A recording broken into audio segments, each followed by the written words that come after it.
Okay, you're good. Okay, so this is the Town of Manlius 2022 Budget Workshop number 2. We've got Recreation Clerk, Justice, and Police up for today. This is an opportunity for us to hear from the department heads, see their proposed budgets, ask any questions we might have, and, you know, just do the work of writing the budget this year. So first up, we've got Recreation, so thank you. If you'd like to kick us off, thank you very much. I just want to be sure that I'm looking at the same thing you guys are. So the overview is the very first page, and I did just figure out it's a high increase this year, mainly, as you know, from talking with you earlier, because of part-time salaries and training for full-time staff. So we did increase, or we're proposing to increase some of our fees for playground, swim, the show, and so that increased our projected revenue, and that ends up being a 28% increase. That's what I just happened to write in there, which is not on your screen, but it's on your. Yeah, it's annotated, So yeah. that's after the 12%? It's still, The 12% is the expense side, Okay. and the 28% is the revenue side. okay, Just that kind of, because it doesn't look like much of an increase in revenue as compared to the amount of increase dollar wise. Yeah. But just to show that the percent increase is substantial for the And revenue. could you share, I know you did this work previously, but just in terms of for anybody watching, that you did an analysis of what other towns were charging, you know, all that Yes, stuff. and in fact, Yeah, they we've may got it. show it. Okay, Because I submitted it. Yeah, we'll get to it. So For we've got both all the swim updates and right here. playground. Okay, Yeah. great, thank you. Okay, so we started on the personal service side. I'm wondering if maybe you want to start with, first of all, when I print the budget, it always prints out in a different order within each category than the way it's typed in there, so where you see like the second line, okay, on the next page. So that plus 33. Yeah, That's normal, I typed it at the bottom, so that's for this whole category, not just for special events. Yeah, it's a note That's to the for whole one. category, it's just, for some reason, it prints out in a different order. But if you wanted to put, if we want to talk about the part-time staff. yeah, that's I think actually, that's if we like- want to, Put that on the screen. yeah. So I've got it as page 7. Okay. So it's thankful to you guys that you did increase what we can pay our part-time staff, because that's key to running quality programs. And because minimum wage is going up 75 cents, I increased our starting wage 75 cents from what we had approved earlier this year. So that's how this all pans out. Doing that across the board. Learn to swim for lifeguards, that went up substantially more because right before the summer, the state raised theirs to $20 an hour. We did have a meeting with the state, county, and a couple of towns that do hire lifeguards and WSIs, and I asked them, are you raising it even more next year? And as of now, they are not. They're gonna stick with the 20 for lifeguards. So I'm hoping we can fit it into our budget to be competitive with them and have ours at 20 as well. So those are the main increases.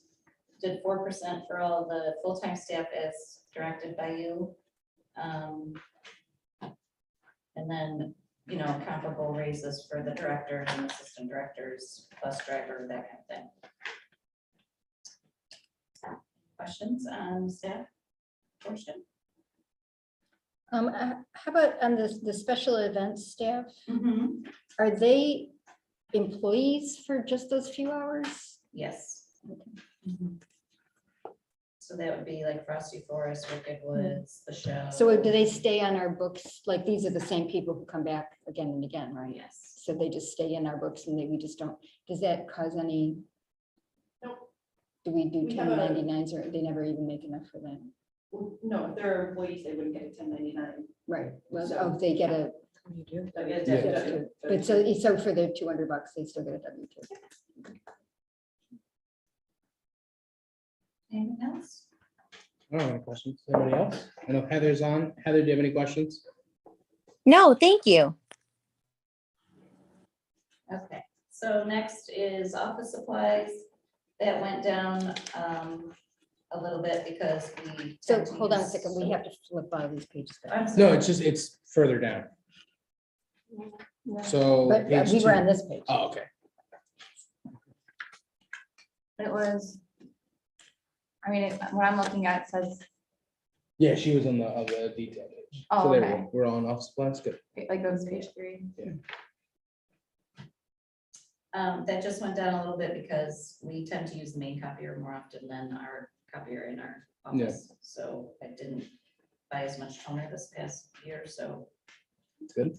did that. Seminars and conference, this is our other large increase because now that we have 3 full-time recreation staff, I would like to be able to send all 3 to the state and national conference. So that's the change there. You guys just flag me down if you Yeah. have a question or anything before. we Yeah, move so on. that was, just for everyone's reference, the current budget on this one was 5,200. The proposed is 11,670. And again, that's to cover all 3 of our staff down there to go to those conferences. And we've had conversations after those conferences. It's a great networking That's opportunity. great, yeah. I think especially too, I think there was a lot of value with that, with COVID and everything and sharing what, what other people were doing and how to handle that. And I'm sure There's now, Still, I mean, the keynote this year is talking about that again, so. I can only imagine. And also, just to point out, I'm glad you said that. Last year, I really did not budget enough, even for the 2 of us, because like I got my hotel covered because I was the president of NYSRPS, so they covered my hotel. And also I got a credit from last year's national, and even with those credits, I'm gonna have to do a little bit of a small budget transfer to cover. 'cause, Okay. I mean, the flight cost went way up compared to when I looked it up last year. Yeah. So I did, put a little bit more in, even if it had just been 2 of us, it would have gone up. Yeah, So just be aware. yeah, but I think, just understanding that it looks like a pretty significant increase, but it's really just making sure that all the employees are getting that access to the conferences. Exactly, thank you. Association dues, I did raise that because I think NYSRPS, being on the board, I happen to know that we are actually discussing that next month in our, board retreat. We haven't raised rates for the New York State Parks and Rec Association for 5 to 10 years. So that's probably gonna go up, so I did budget more there in case that goes up. I'm not positive how much it will go up, but I put the same as national, just as like a top. I'm sure we would never go above what national charges, so. The registration program, I reached out to our liaison at Rec Desk, and they are increasing 200, so that's Rec Desk where we do all of our registrations and spreadsheets and all that through. Printing and advertising, that went down because, yay, ESM now has email flyers.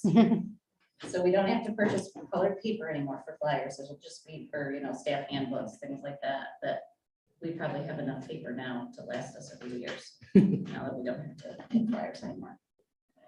And again, I still list Peach Jar credits because that will come back at some point, but we have enough credits to last another year, so there's no fee next to that for this year.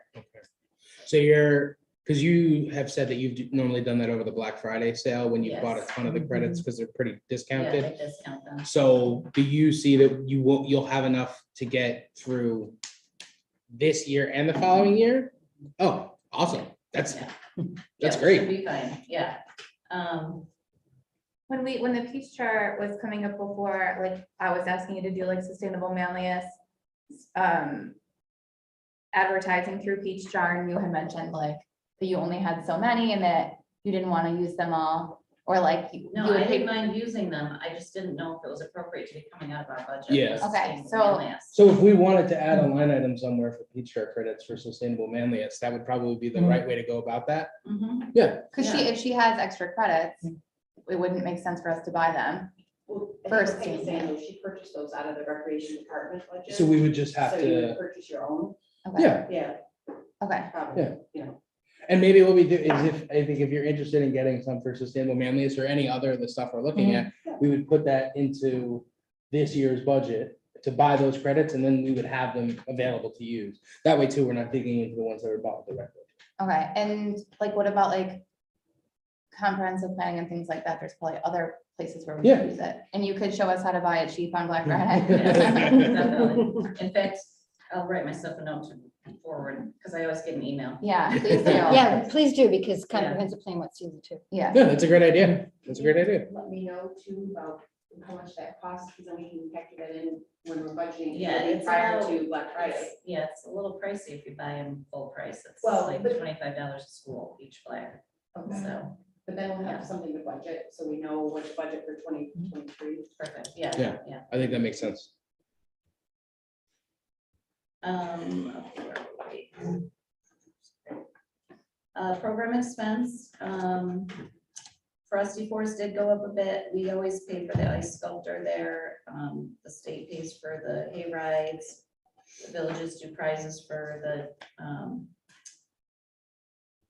snow sculpture contest. So like we all have a piece that we do. And the ice sculptor did go up a bit, so that's an increase. I did put in the budget the pickleball program because that's still taking off, and so we, sometimes we buy supplies for people who are starting out the first time, so they can borrow them and see how they like it before they go. So where do purchase. they play pickleball now? People have- They put lines and they have nets, but it's not the greatest. Yeah, so I know. The Village of Fayetteville is, I'm sorry, Sarah, if you were just about to say this, but the Village of Fayetteville is building a pickleball court in Coulter Park. As we heard, and we're very excited. And Manoa is looking at doing it at Lewisburg. Great, Yeah. that's great. So we could expand that program hopefully and do, use those parks. I mean, we wanted to have our own, but Yeah. it's okay.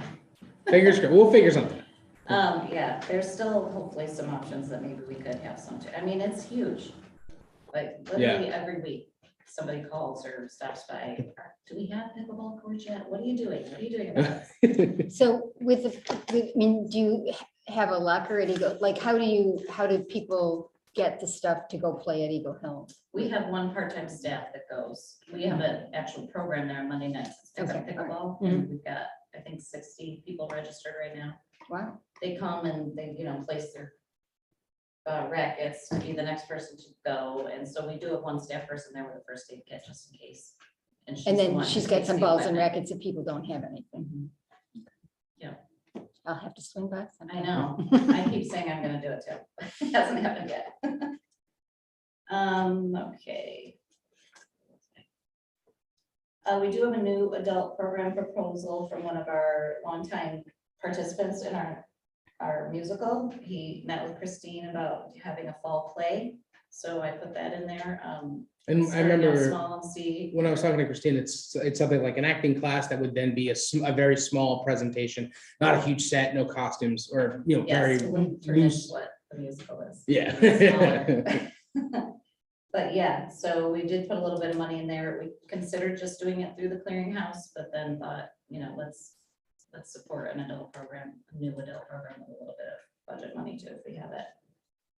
The background checks, I brought that down by 500 because now that Wicked Woods is officially, I think from here on out, gonna be the drive-through program because it's so popular. We don't have to do background checks on 60 ESF kids that are working our haunted trail anymore. So that was, I was able to lower that amount. Fish stock, I brought that down by 500. Now that we've done it a few years, I have a better handle on what we spend for that, and it is less than what I had budgeted last year. The musical stayed the same. Senior busing cost, Christine reached out to Dick O'Neill, who does our busing. Just as a little history, when we switched from doing in-house and using a company to do our trips, the seniors, said, well, isn't it gonna be more expensive? So we came up with this way of supplementing it so that he can keep the cost down for our residents. We used to do 2,400, I believe, and now he did say with gas prices, the busing cost is going up. So we raised it 600 to be able to still offer as many trips as we have in the past. And the participants still pay to go on the trip. Oh, yes, yeah, this is just a very small portion of what it costs, but it helps him to keep the busing cost portion of it down. Where are they going? Next year, I don't know yet. They've done Cooperstown, Corning, That sounds like a Niagara on the Lake, yes, there's a fourth one. The Lilac Festival in Susan B. Anthony Yeah. House. I went on that one. But, That sounds so fun. Yeah. yeah, Can I come thanks, next Ellen. time? You can sign up. I went with my mom, who's a senior. Oh, you did? Was it good? Yeah, it was raining, actually pouring rain, but it was still good. Yes, we were all day, we were like, oh my gosh, it's pouring. But that's good. We didn't hear any complaints. Everyone still enjoyed it, so. My water dries. Okay, next is learn to swim. This order's so odd, sorry, I don't know why it does that. But, so that stayed the same, covers the Red Cross fee that we have to pay to be able to give out Red Cross cards. They charge a fee depending on how many kids you're teaching. Green Lakes charges us a fee, the guard suits, training costs, that's what goes under that. Playground, Elaine and Christine did ask that we raise that by 1,000 just because supply costs have gone up. As everything else in the world, so. And then Wicked Woods, brought that down by 500 because it is more affordable for us now that we're not doing the in-person, having to buy props every year, the campers are doing. Yeah. That's So, great. yeah. And that's it for that. So the total, let's see. Increase or decrease for that one. Let's see the list is here. Looks like you had the Oh, there it is right new, there. Thanks, Sam. 2650 increase. yeah, up to a total of 66,650. So Yeah. it's a pretty modest increase to cover, and actually too, you consider you did take out quite a few things or Yeah. lowered things. So I think it makes, Well, and also I should mention right here that 80% of our programs probably go through the clearinghouse. Like I just looked today we take that 2% off the top. So if you take right now where we're at with that 2% off the top, you put $200,000 through the clearinghouse and back out. So if we were to put that in our budget, that would be yeah. a humongous, but that's work we're still doing. Yeah, Do you know what I mean? Which just we're doing it in that way that it's going through the clearinghouse and whatever comes in goes back out and we keep that 2%, Yeah. 3% next year up the top. So, that's great. so yeah, this isn't really a full picture of what we do, but just to be clear on programs. It's also, it's a great way to do it because it simplifies the process. Oh, yeah, definitely. Okay, mileage. That was an increase of 445, just solely because of where the state conference is located. It's in Monticello this year, so that's a longer drive to get there. Phones, we did increase, we did put the rec director and 2 rec supervisors at 25% of their portion of the bill for the months outside of summer. Because as we discussed, we're pretty much using the phones year round. That's just how it is these days. On the weekends, when you have to email participants because of a cancellation, whatever it is, thank God we get rec desk on our phones and we can do it. So we did add that. Let's see. So that is it on the expense side. Any questions or anything? Revenue side, I did break that out. Let's see. Do you have? I'm gonna pull this one up, John. Do we want to do that? Yeah. Because I came up with these numbers, assuming that we would Yeah, they're right up there now. approve the new fees. So there's a comparison there of 2022 to 2023, and then also, I mean, it's hard to pull everything up at once, but there's the comparative sheets of the other towns, what they charge for playground and also swim. And in your packets that I handed out, I also discovered right after I emailed this, I found the city of Syracuse fees, so that has that added as well. For swim. This is great. Thank you for putting this together. Yeah, so I mean, it's a lot to digest, but maybe when you guys have time, you can look to see, there's still people that are cheaper, there's still people that are more than us, basically in both categories, swim and playground. Swim. Like Hamlin Pool is cheaper for their members. But the Y, we are still cheaper than the Y even for their member price, which is right here, so. That's even with our increase that we're proposing. Yeah, We're still. I remember we were talking about, it's a very wide It's range. a really wide. So range. it's hard to say For- what's But demand wise, I had so many waiting lists and I really would love to be able to hire. I forgot to mention that with the part-time staff, I did include 2 more WSIs. Oh, If I great. can find them, yeah. I would love to have more classes at our Learn to Swim program. I think especially for Learn to Swim too, because the playground is great, but Learn to Swim it's a life lesson. Yeah, it's Yeah, really, well, we live in upstate New York, which is full of lakes Yeah. and bodies of water. is there- Kids need to know how to swim. At Green Lakes where you do the Learn to Swim, is there physical space to do like more classes or Yes. whatever? Okay. Yes, in fact, this year I did one less than I wanted to. Mhm. I luckily didn't put it in rec desk, but I was fully intending to find another WSI and take kids off the waiting list, but I never found another one. So, Everybody was really struggling. well, that's why they did the $20 and it worked. I mean, they said if you pay, they will come. And Yeah. so the state and county all did end up filling all their spots, which is great. So, Hmm. but WSI is a whole nother animal because there's one trainer, I think, for this entire area of water safety instructor Yeah. classes. So we want ours to come back. Well, hopefully they will. Is there a way that we could offer like tuition where we pay for the tuition for them to go through the training? We do already. Okay, so never That's mind. that's part of that budget line, the training costs. Was there a lot more interest this year in taking the training than in? I mean, this, obviously not enough, because I still didn't find even another person. I think we trained all but 2 of our staff this year. Oh, okay. So either lifeguard or WSI, we paid for their training. Yeah. So, I was curious to know if I know my neighbor was on the swim team at FM and was a lifeguard at like Drumlins or something. Is there some sort of recruiting that happens already on the swim teams of the schools and also the YMCA for lifeguarding? yes, I mean. Yeah, that probably happens. Yeah.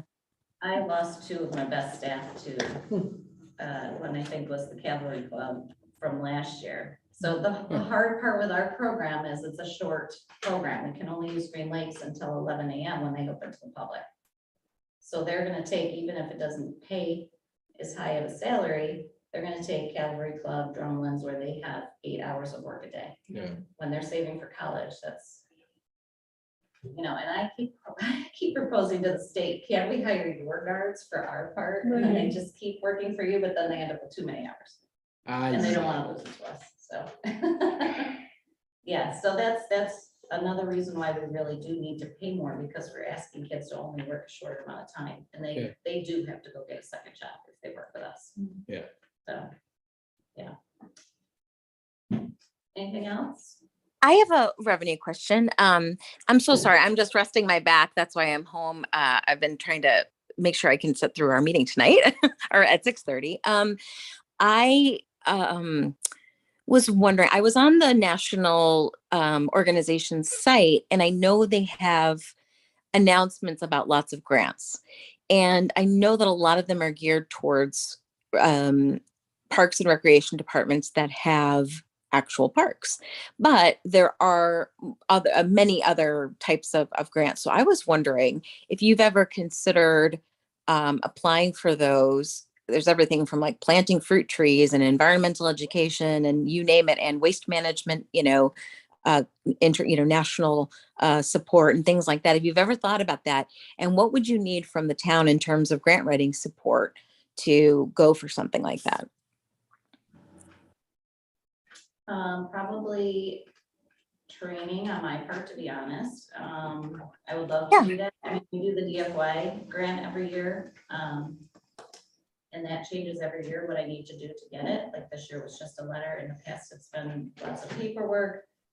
But yeah, no, we would never shy away from doing that. It's finding the time and I guess finding the things that will apply, like even planting fruit trees. We don't own land. Yeah. We're a very different type of department, unfortunately. I mean, we need So, but yeah. No, if you see Understood, something, totally. Let me know. Great. Totally. And I know that there are like AmeriCorps volunteers. Now, there are basically not for the same way we work with sports organizations and coaches, there are not for profits that would probably want to partner with us, is what I'm sort of thinking. Like the same way Onondaga Earth Corps does job training and things like that, they also do leadership training. And so I don't expect this to show up necessarily in this budget unless you were like, oh yeah, there's something I can think of. And we definitely need X amount of grant support, writing support. Make sure, can the town provide that for this year? That's the only thing I'd imagine it would be for this year. But I think going forward for the year ahead, we can always talk about this.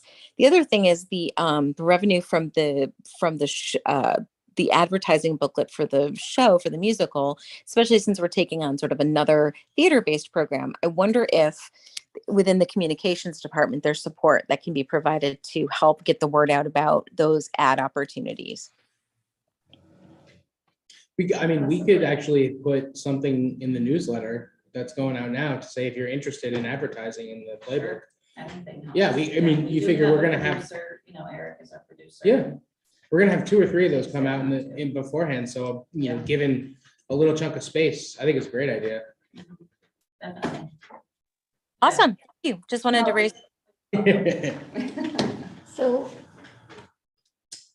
we had talked briefly about just understanding better the value produced by the summer musical.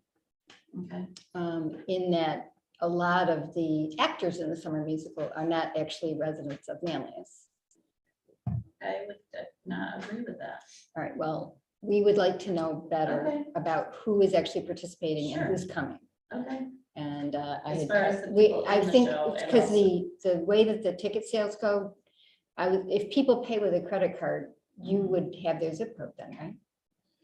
probably. We'd have to ask We can look the, in Ticketly, it's a program Yeah, that we use. But I was thinking, if you could draw that down and. So you're talking more not. Both, participants, but both people the that come. actors, the Both. musicians, Okay. and, all the crew and everything, and then also the, Our directors know that if it's between 2 people for a part Mhm. that are equal ability, they choose the resident. yeah. That's always been the way. okay. As far as people attending, we have no way of. Well, no, controlling that. Well, we can, And we Unless want you to, wanted to charge a non-resident. But then you rate, can which see- is- We could do that. I mean, You can see who you're reaching though too, so it Mhm. kind of provides Yeah. more information on who are you reaching, where can we advertise more, like. it how did you provides find a out lot. about it? I mean, all Oh, that, yeah, those are all yeah. things. oh, that would be an interesting, see if we could put that on the the ticket Bridge sale. Street was definitely, we had some seniors say, I have no idea, because, they don't do the Facebook, they don't Yeah. do Mhm. a lot of where we advertise, but Bridge Street is not on Bridge Street. Yeah. So that's a piece we don't ever So- want to lose. We'll see if we can get the zip information and also too, just see, can we add a question of how did you hear about this? Because that would help When they you. get their ticket. Yeah, like when you go in, how sometimes when you sign up for something, they'll say, how did you hear about this? Yeah. We could put It something probably in there is. to get a sense of what's working, what's actually getting to folks. Yeah. And then two, I know the direction of the show this year is gonna be, I don't want to give too much away, Yes. but the direction of the show will be such that we would expect a lot more folks from the town to know about it and to be interested in joining us for it, so. We'll be able to get a, Details coming. Details. Yes. Peggy's eyes just got so wide when you started talking about that. She's like, stop talking. listen, Nothing is definite yet. nothing's definite, but, Listen, that was a terrible clue. I have no idea. but I think in general too, if we can try to do a little bit more information gathering on ticket sales, Sure. we might be able to learn something. That's a great idea. And the value, it's an amazing intergenerational program, Mhm. which are hard to find. I mean, for the people that Huh. are in the show, you've got, usually there's children all the way up to seniors and they're, Oh, looks like it's waking up. Oh my God, that was so odd. I I thought Heather made that noise. I was like, why does Heather sound like? Delay. That would have been me. That totally. So Heather, we just had a little technical issue. But you're still here. It sounded like a Yeah, like somebody playing a trumpet from with their mouth. And Sarah, I will catch up with you too, because we did have a bunch of town residents who've been in our shows numerous times do testimonials. Mhm. Oh, that's great. So we should, We should Give use those that to in you. our publicity. Yeah, I think that's a good idea. so many things I should do. No. Sorry. All right, Anyways. any other questions? Anything out there? I do have one more thing quick, Mhm. under revenue. So we get these DFY funds, which I think most people probably weren't even aware of because it never really is associated with our budget. But we do the work to get them and it's for our playground program. And it's always been listed under intergovernmental charges, youth service recreation. I'm just wondering if we should rework the budget a little bit to kind of show that as recreation revenue, so that it's rather than. Yes, absolutely. Do you, can you think of any tough implications with Well, it'll that? always come in that way, depends on where the revenue comes from, state, county, whichever, that's how they're laid out by the state. But Okay, if we can maybe put an identifier after it, I can ask Matt to do that. yeah, Because the names of these accounts are established by the state, Yeah, but if we Gotcha. could indicate that it is recreation, we know, like you and That I way it goes discussed, into it's the never been revenue identified directly consideration. with recreation, Mhm. so you can include that in your, Right, I've never Revenue, really which is- included it in the budget, it should be you know, but- shown that it is Yeah. your Yeah. department revenue. okay, well, especially too, if we are gonna be looking at some more grant things, that is exactly how we want the budget to reflect that, to show right, that, yes, this is the expenditure, but this is the revenue that is offsetting that cost, so. Yeah. I think that's a good idea. We'll see if we can make something like that happen. all right. And I did throw in my little pitch for pickleball courts if there's a. over away. Well, sounds like we're gonna get some like within the town. But yeah. Yeah, so it does. we- It helps that the villages are getting. on Yeah, this. we were looking I at like working with the villages. a possible site, but the So, cost ended up being a little higher than we expected, but I will tell you, if there is still sustained support for pickleball, I mean, I hear it all the time. You guys hear it all oh the my time. gosh, yes. It's- Yeah. and then- Pickleball in a skate park. We could also look for grants. Yeah. I know, we own like a public pool, I used to hear about that all the Okay. time. Okay. No, I'm just saying in terms of things I hear about, but I haven't heard that in a while, but we used to hear about that like I every think week. once the Y came, that settled down a little bit. Yeah, maybe. Liability insurance. I definitely don't want to have to insure a pool. Yeah, that is a big piece of it. All right, thank you, everyone. Thank you very Thank much. Thank you, Peggy and team. Thank you. Does anybody need a paper copy? Did you make any changes since you, no one emailed us? I did not. I have one that I'm gonna bring up that I just learned about today, but it's not written in here. So you want me to copy? No, take one. I do. It's okay. Okay. So on the top of, I do this every year, on the top of every budget packet, I like to give you a similar snapshot of the year before and the year now in terms of fees collected, just because the way I collect fees, I identify what they come in for, and it kind of just gives you a feel for what's happening in the town. And the past 3 years have been weird. Yeah, yes, they definitely have. You know, for example, you can see on there, you could actually see some of the planning department's revenue things broken out there. This is just for your information only. It's just a unique way to look at it. So first page of the budget is just kind of my overview. I'm gonna do a little bit more on this, but I just identify some areas that are experiencing increases or decreases. And I can get a little bit into that as we go on. So departmental income. This is your marriage licenses, your passports, your clerk fees, anything like that, that is not specifically dog license revenue or planning and development. So any cash that I would take in that is not, I typically budget for $4,000 and I don't kind of vary from that just because we've had years we've gone over. We've had years we've gone well under. That seems to be the mark to help us for planning, so I stick with 4,000. Licenses and permits. I was going to ask in my budget, I think I talked about this in my first mini budget meeting, I was gonna ask to do a dog enumeration, a mailing, but since the town is gonna be doing a newsletter, I'll put a little piece in there, and then maybe, you know, I'll see how much support we get from that, and if revenue holds steady, then, you know, I mean, that can cost us a decent amount of money, and so if we're already to do that, I'll put it in there. We don't have to budget for that, and we'll see what happens. Games of Chance license fee, I always budget $200. A lot of the nonprofits in the area, even though I'll take in more than that, a lot of the nonprofits in the area every year tell me that they aren't going to continue doing some of the things that we get the revenue fees from.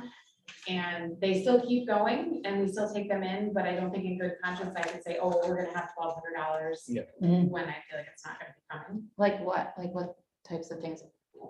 So I think the one that we get the most percentage revenue off of is that the ESM schools has a booster club where they take a car and they renovate it as part of their shop program. And then they raffle that car off and they do really well with that. Yeah. It's disappointing that I can't participate in them. When it comes to games of chance licenses and things like that, maybe we're not there yet, but I would just say that I think the raffle, basically permits seem to be something that we don't, it's very unusual that we get them even though they're happening all the time, right? We probably do about 3 a year. And so I expect that there'll be some changes in the industry over time. I just get the sense when I'm at state organization meetings and things like that, that's going to be changing. But for right now, I think we'll probably get the steady 3 a year. Does IC get a permit for theirs? They did pretty regularly, but they don't anymore. So, and you know, we don't even have bingo is a very big one. So if you're a municipality that has bingo, that's something you really have to track. And we don't have any of those. So. No one plays bingo anymore? Not here. Is it because they're all playing pickleball? Yeah, exactly. Dog control. So dog control, traditionally, I've always budgeted $1,000 for supplies. That's to buy dog tags, to buy envelopes and things like that. I have never used that full budget amount line, so I'm going to reduce that to 700. I feel safe in doing that, and I hope that I don't come to regret that, but I think that that would be a more accurate representation. There's an online dog license program fee that you have in there, so that's just people are able to renew their dog licenses online. And the two big things that we have in dog control are the SPCA contract for dog control and the CNY SPC cruelty contract. For the longest time, we had our own dog control officers and we kind of managed them. We shared them with the town of DeWitt.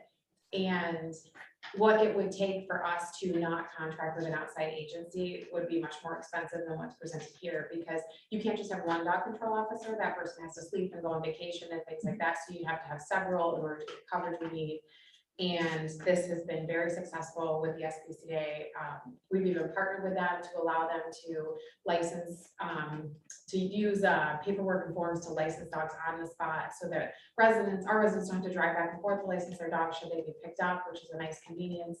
They're actually open when we're not. So before, if it was a weekend and your dog had been picked up for safety reasons, you wouldn't be able to get him back until our office opened on Monday, or if you knew somebody who could get me to come into the office. So, which happened. It sounds like experience.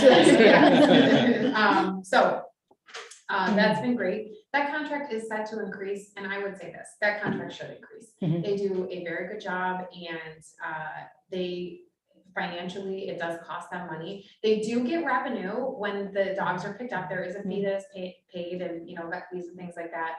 But we should expect a slight increase on that. That's not in yet. As soon as I have that, I'll let you know. Record management remains unchanged. The Laserfish annual fee had gone up a little bit. You can see that increase that was a 3% increase in that line, but only a 1% increase overall. I haven't been able to get back to it, but I have been able to spend a lot of time with the Town of Manlius Police Department, doing some records management stuff, which I really enjoyed, and I'm hoping that in this future year I can do that and maybe kind of help set up some shredding and stuff to empty things out. That would come out of this budget line. That has not happened before, but that is the appropriate place for it to come out. Yeah. Next, you just kind of have an overview of my town clerk budget per se, so outside everything else. The big thing in this budget line that you're gonna see are the salaries. Obviously, everyone is waiting with bated breath to see the results of that, but I did put the 4% increase in there just so you guys could have a feel of what my budget line would look like with an increase there. I have to thank Anne because she helps me calculate that. We do share, because we have this unique where we share with the planning department, we share staff and it works really well. But in terms of budgeting, she has to help me with that. Office supplies stay the same. The only increase, and this was the only real big increase in my budget, and it is for training. I had gotten a scholarship last year to go to the International Institute of Municipal Clerks Conference, and it's a lot of professional development and things that I use for customer service, for managing staff, for process management here, townwide. And while I'm not eligible to apply for that scholarship again, I would like to go. I found it to be extremely valuable. A lot of good information from that. Yeah, I really liked it. And this is the other place where I had the surprise budget amount. So I was in the office today and I was speaking with Debbie and Tina, and they expressed some interest in getting some professional development, customer service training in particular. And as we were talking through, the New York State Town Clerks Conference is going to be in Syracuse, New York this year. So they would like to be able to attend just the day, 2 full days. At that point, that's a full conference registration. But with their meals, which would be lunch, that would be $200 a person. I happen to have an insight on the education track for that, so I think it'll be valuable for them. That's an organization that I work with a lot. So I will be adding that in there if everybody is agreeable to that. I feel like. Well, especially with it being here. Like Yeah. there's no reason not to. Yeah, it's pretty good. Yeah, absolutely. Professional development is always something. Yeah. worthwhile. They expressed interest in training if we had a tier 2 as well. And then there are going to be some online classes available. So I just learned about this today. Today was kind of a very intense day in terms of the agenda. So I'm going to also give you guys some insight into the cost of some online classes that they could take. And so if if we did want to add a little bit more in there so they could do that. That's not something that we've done a lot of in the past, but I think it would be really good for the office. Then those are dues to the organizations that I'm part of. I take a lot of training through them. And the BAS software, public notices, $1,200 is the same. Like I said, I do it in the middle mark. Some years we've had a lot, some years we've had less. That seems to be the safe number. Filing fees, same thing with the Onondaga County Town Clerk or Onondaga County Clerk's office.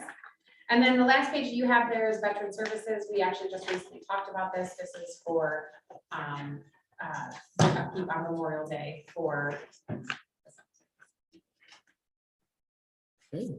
And this is adding the new group. That holds a spot for the group should they reinvigorate. That is for the groups that we currently have that are currently active, and then we hold that in there. It's $200 Each. each a year. Yeah. Any questions for Alice? I guess my question is for Heather. Do we have a time frame on the position study? The pay Yes. idea? Yes, we do. I think we just set up a meeting or in the process of setting something up. I think it's on Tuesday, this coming Tuesday, to go over the information. All right, who's next and I can go? Okay. Should I call down there? Just let them know I'm done? You see his car out there? Yeah. I don't think it's here. I'll take a run down. We probably told him private car. Yeah. Yeah, we did. so we got a break. Yeah, so if you guys want to take a quick break, I'll just go see if they're here.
Did you knock on the doors down there, John?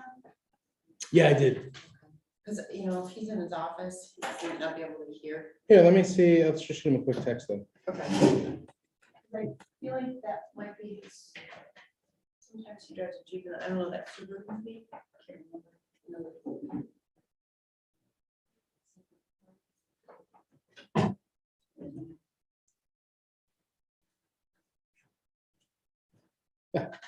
There's perfect timing. Okay.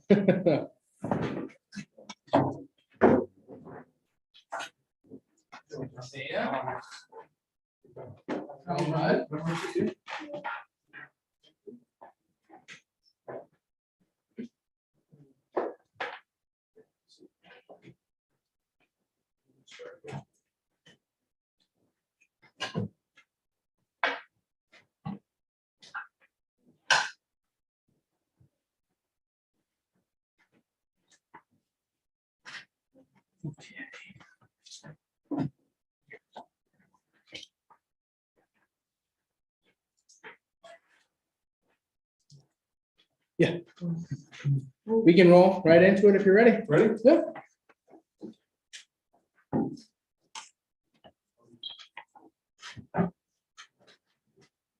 Ladies and gentlemen, good afternoon. We're being recorded for posterity here. My name is David Rothschild. I'm one of the judges here in the town of Manlius. And I thank you for the opportunity to appear before you this evening and present our budget request. I think our wonderful town manager, Ann Hoop, has already sent you, I believe, a copy of it. I have extra copies. Yeah, we've got it pulled up right here too, so everyone can see. Well prepared. I don't think there's anything all that unusual about our budget, but I did want to take some time to go through it. And certainly, if you have questions, please feel free to interject. We did come in at, it's actually slightly less than 4% of an increase. I know there was a request for all salaried employees to go up by 4%. There were a couple of relatively fixed costs, so I think overall the percentage increase is about 3.8%. The biggest thing that you'll see on the department's budget detail in terms of the deviation is contractual. Last year, there was a budget of $20,000. That was for court security. Things have changed. In the interim, we're now have employees, part-time employees for the town. They're actually Chitmango police officers who are working for us part-time security. So that line for contractual has been reduced from 20,000 to 600, I think it should be. Yep. Right, 600. That's for a part-time assistance in the event that one of our court clerks is not available. Right now, we have one of our court clerks is out on medical leave, and we have somebody coming in to kind of assist sporadically on an hourly basis. So that 20,000 is taken out of the contractual portion of the budget detail. It's added in as a personal service. So now you'll see that the total amount that we're requesting is $233,439. And last year's budget was $224,939. Again, I don't think there's anything all that unusual there. If you have any questions, I'd certainly be glad to talk about the budget. I do have some comments about revenue as well. But first of all, does anybody have any questions about the proposed budget? I don't think so. It looks like there's two mild increases, one to association and dues. I'm assuming that's for the two judges and the dues went up by $5. Yeah, it's very, very minimal. There's, Yeah. in terms of associations and dues, the judges belong to a couple of different associations. And there's also a court clerks association too. So Yeah. that's kind of the cumulative.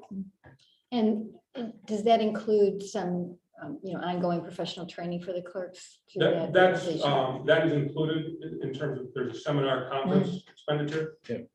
Here as well. So that is included, yes. And then with the court attendance, you have enough of a pool to cover what you need. Yeah, we've done well with how things worked. You know, those of you who have been here for a while know that court security was an ongoing problem before I started this past year.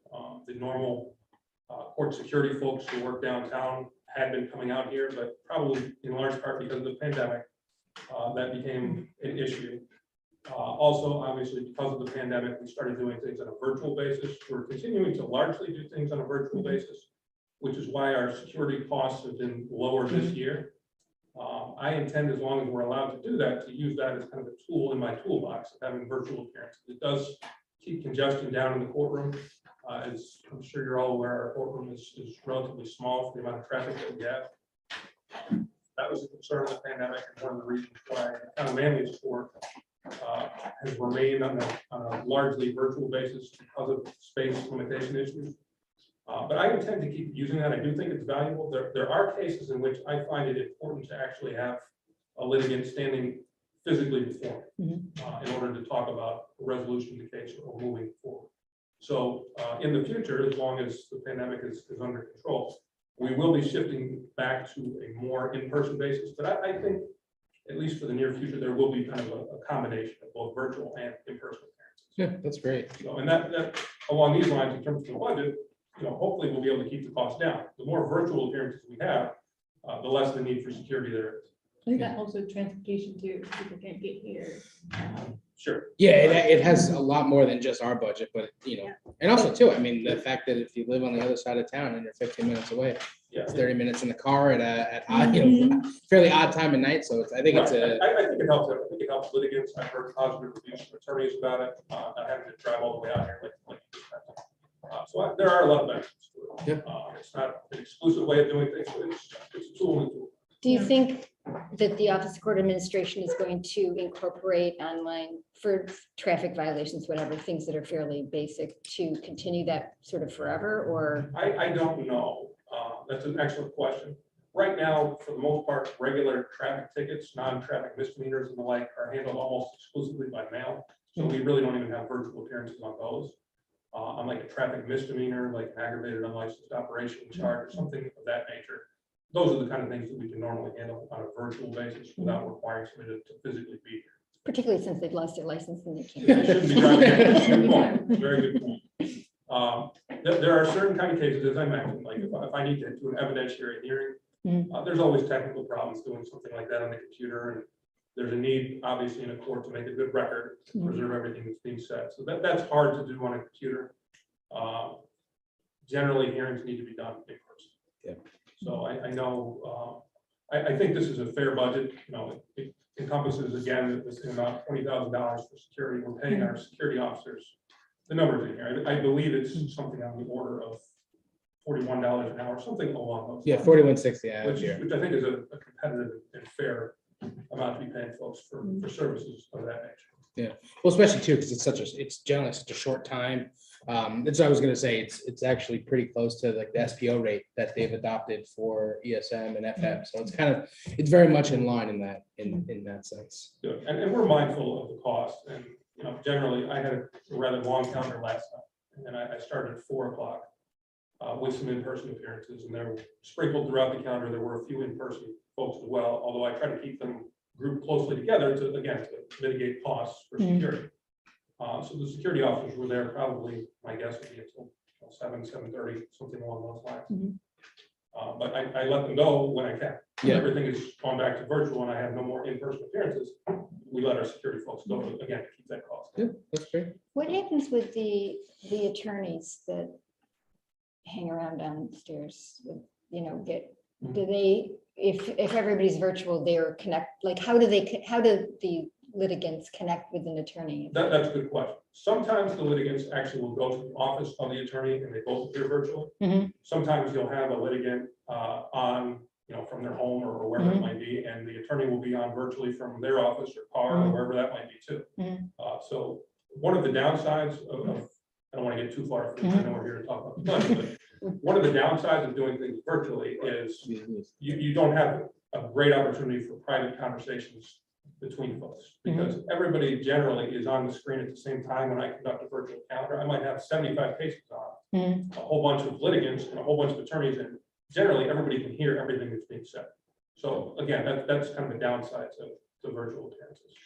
When they're in person, do they fit like a room or something? When they're in person, the courtroom is open. Yeah. So there's spaces for private conversations, like out in the hallway, there's little rooms here and there. And obviously, people are welcome to come in. It's not like we're in the throes of the pandemic where we said, nobody come into the building. People are welcome. We had a media member contact us the other day about wanting to come in and see a case. And come on in. Yeah. Anybody who wants to can come in and observe the proceeding.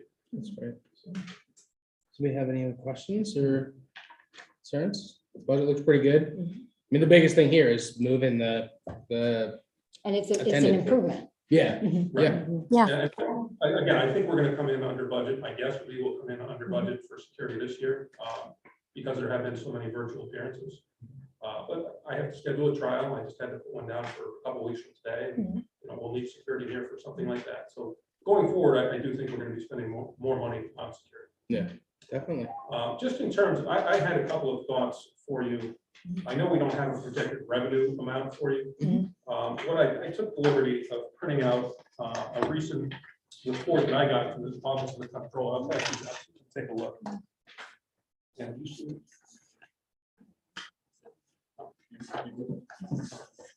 Maybe we'll scan this to you. Yeah, they go through your office. You see. For those of you who are unfamiliar with this, because I was until recently, this is a report from the Office of the State Comptroller for our revenues in the month of July. You can see that the total fine revenue that was brought in from both my part and Judge Pavone's was approximately $14,000 for the month of July.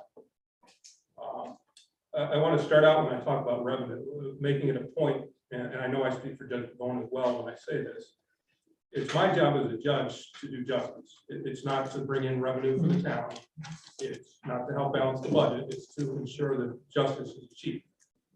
But I thought it was important for you all to see this report, because I know after speaking with Ann, our wonderful town manager, that the revenue from the court has decreased over time. And that might be a concern to you folks on the town board.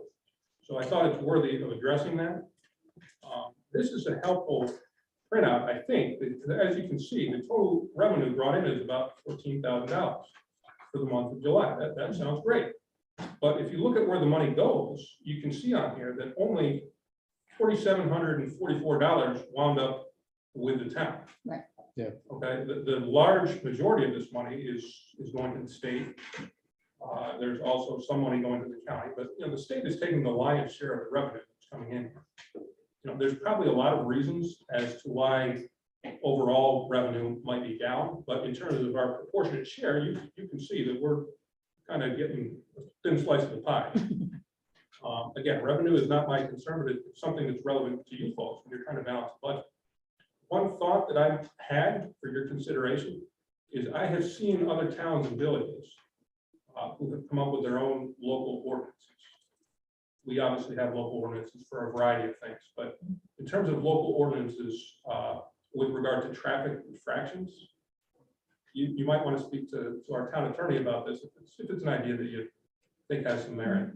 It's my understanding that if the board were to pass local traffic ordinances, if folks were to be charged with those and wind up pleading guilty and paying fines, that the fine money would come to the town. The state would not be getting such a huge piece of the pie. So just again, something for your consideration. Not something that I'm concerned about because I don't concern myself with revenue, but you folks do. So you're saying that out of the total amount of money here, more of the chunk of it would come to the town, it wouldn't be adding on additional fees, right? If you had local ordinances, as I suggested, that would be a process in terms of passing those. If you did, the fine money that was imposed, the state would either receive probably nothing, but a much smaller piece of that pie. Again, that would require somebody to enter a plea of guilty to one of those local ordinances, and a fine would be imposed, and there has to be a collection on that fine. That's another issue that you might think about in terms of revenue. We can impose fines and surcharges that we believe are just, but that does not necessarily mean that somebody pays those amounts. So again, that is kind of a decreases the revenue every time somebody doesn't pay a fine or surcharge that might be expected.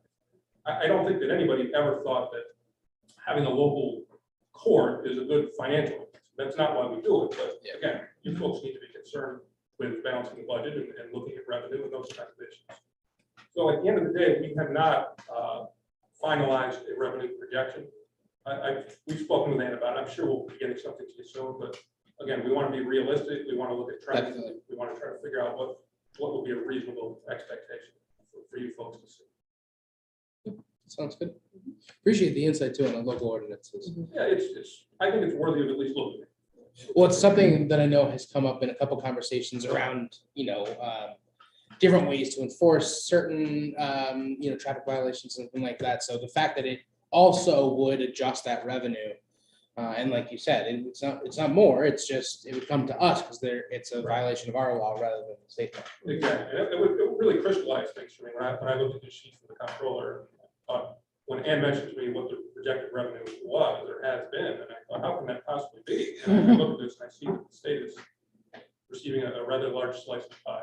Yeah. Do you have any idea if any of the other towns and or villages in the area that have passed these? Because perhaps Well, what supervisor could take a look at. Yeah, or contact if you know of any, but otherwise I have a supervisor's lunch next week, so I can definitely throw that out and ask if anybody has something we can take a look at. It's been a long time since I was a prosecutor in the DA's office. I do recall that there were some different villages for sure. that had local ordinances. Off the top of my head, I just don't remember which ones, but they're out there. Some other folks are doing it. Just on that topic too, I've been looking a little bit more into different ways to enforce traffic or whatever, but you can do the opposite as well. You could reward and find a system to reward people for good driving and increase incentivize good driving, and then that's a whole different kind of way to do it as well. So I'd Yeah. be interested in looking into that. Yeah, I think, especially if you did those at the same time. Right, like. It might be a good you don't- justification.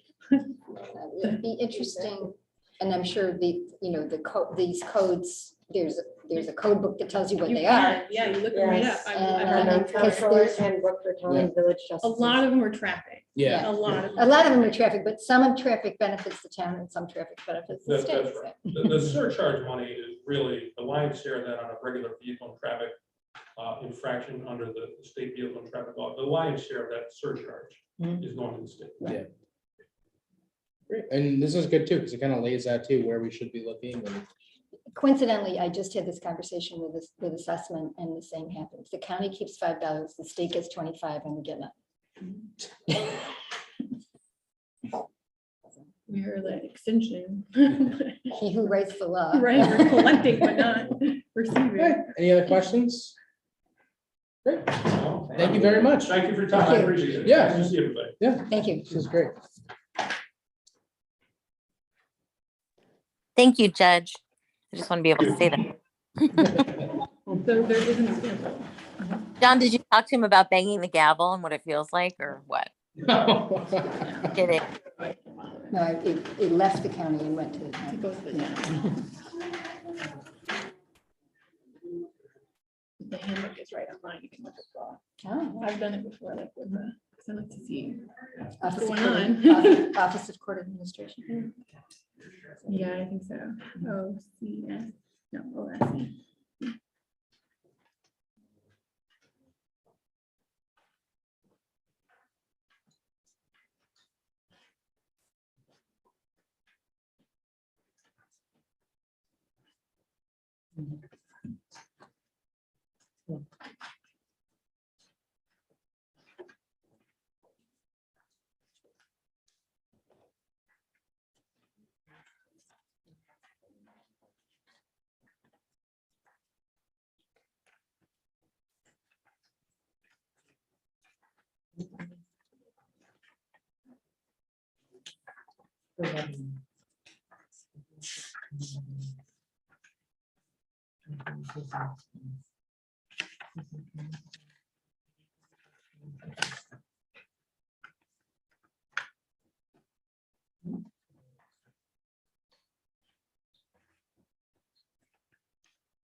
Name?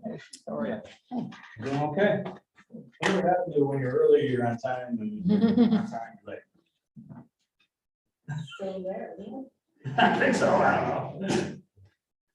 So, Slater has a budget, he should be here with you guys.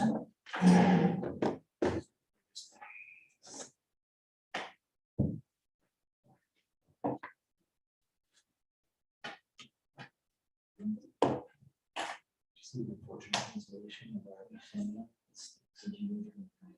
Yeah. Yeah, I mean, if you still have an interest in doing that, I mean, certainly. I'm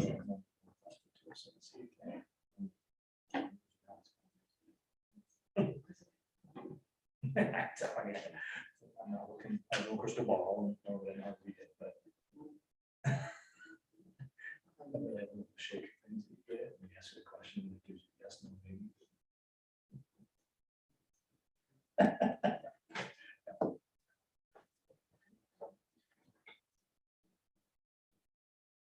I said, yeah, but without, because you're right, I mean, situation. It's the same thing like with case on it. And each case.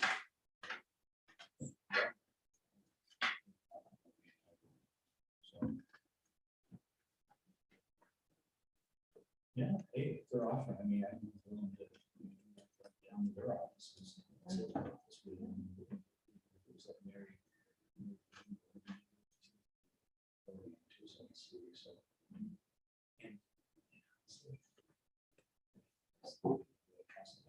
She carried on.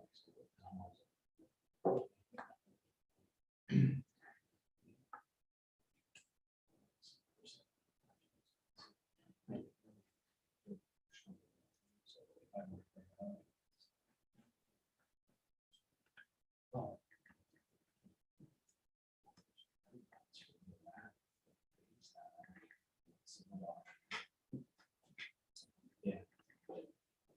Because I have fortunately this opportunity to see two different organizations presented.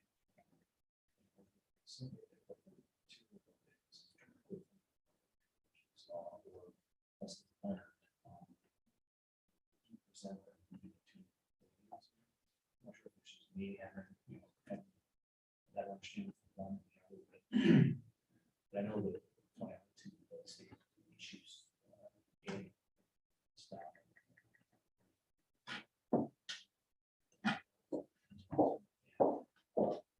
They had lawyers from downstate.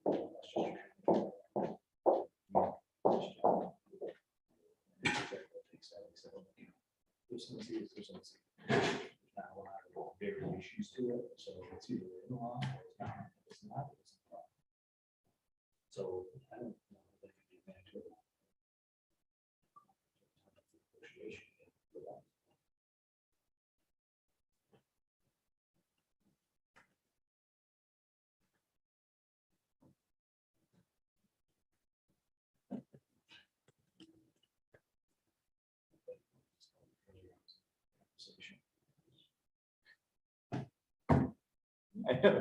Yeah, two of them going. Me too. Me too. but important to them.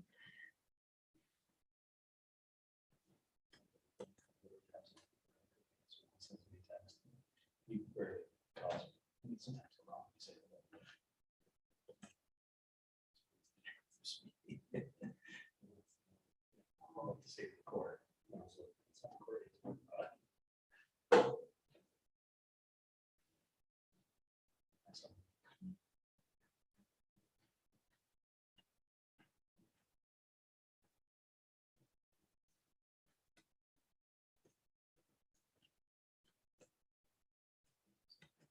It's true.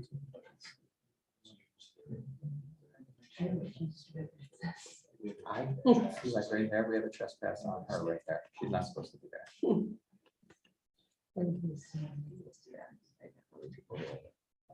I get frustrated with it sometimes. They don't go. I use the camera. I use the- I don't think so. I hate doing so much.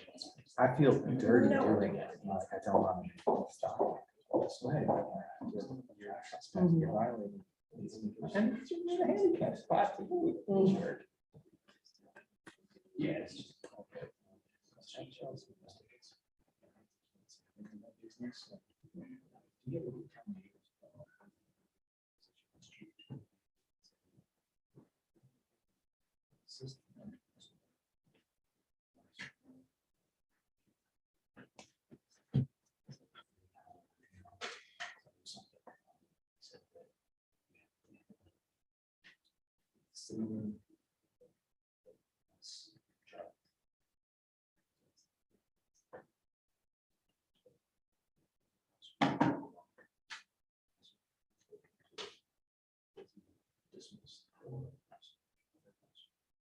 So what they do is they continuous games. Sarah, would you like to? So this is the.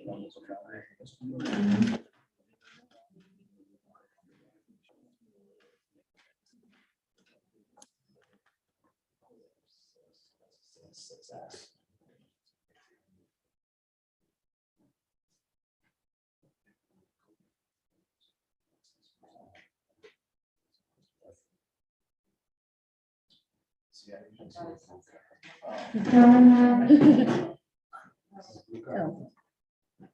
Maybe I'll see something, but- Okay.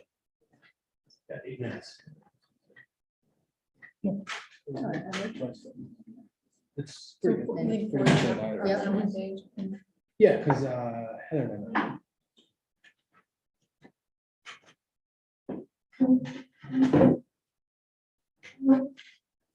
John, before you have a conversation with any of the other town supervisors regarding what Judge Rothschild brought up, you might want to talk to me. That's- Well, he has insight and Yeah. Yeah, the easiest or. Oh, yeah, It's gotta be yeah, it's brutally gonna be really cumbersome hard. too. I mean, Yeah. that's- Because he was saying the system requires his own by the state. Sure. Yeah. Oh, this is But what, among other things. that's excellent. That's- Real Right summary. here on the. That's all good? Yeah, Okay. that's good, yeah. Because then if But there may somebody's, be oh like gee, I some would like to. low-hanging go fruit. around. Yeah, I think so. So, Well, I think it's about sign looking up, up and like I code by think we'll codes, have that and then you worksheet just see what the works, and implications sign are. up, and then if I update it, Because I know that was, then we had a I'm conversation saying about you like how go speed here cameras would to- work or something like and then that. this And that's the same goes situation, back is to- they, we can't put speed cameras in state law. This is only the page, local and this one's ordinances. live right now, so. How's it going? Are you planning on joining into the Zoom and walking us through the budget, or do you want me to bring it up and share it on the screen? But yeah, so. I was not planning on time, I can. This is good. I can Well, if get you on just, the email. do you have the, Yeah, just give the supervisor. yeah, I could just, I'll open up the Excel doc and get right into it.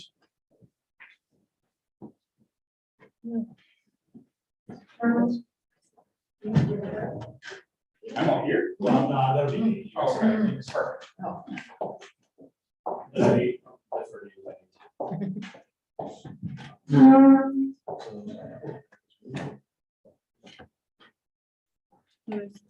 No printout. I don't know if they did, but we've, I can email it to you. Thank you, that would be great. Just check.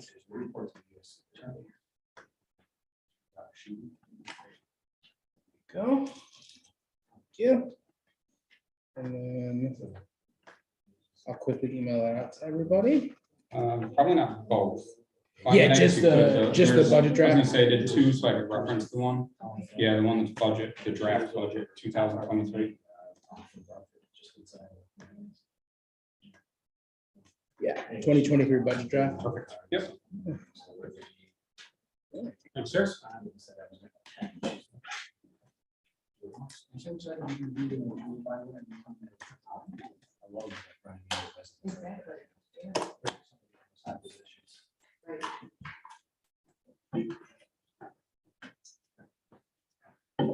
So you have to bear with me. It's a little tough to show this one via screen share. Alright.